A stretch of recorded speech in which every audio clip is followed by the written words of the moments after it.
असं जर झालं तर काय करायचं? म्हणजे माझ्या लेकीला विहिरीतच ढकलून द्यावी लागेल मग मला. कुठे काय बोलायचं, कधी बोलायचं कळतं का नाही तुला? त्या ओंकाररावांना सुद्धा टेन्शन आलं असेल, समजून घे जरा. घ्या आता, तुम्ही मलाच गप्पा बसवा.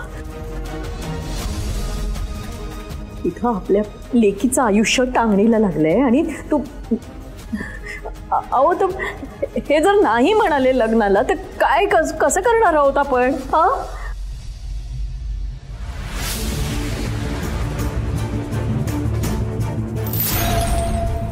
अहो कुणाला तोंड दाखवायची लायकी उरणार नाही आपली, कळतंय का तुम्हाला? काय होईल ते. अंजली बाई विषच पिऊन घे, आता काय करणार मग? भाभी बस, हा बस.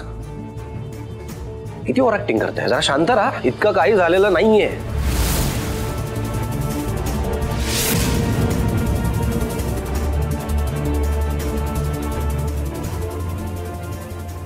नर्वस झाला असेल तो, घाबरत असेल खाली यायला.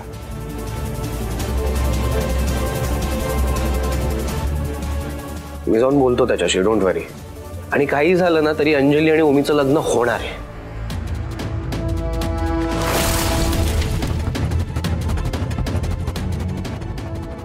अच्छा.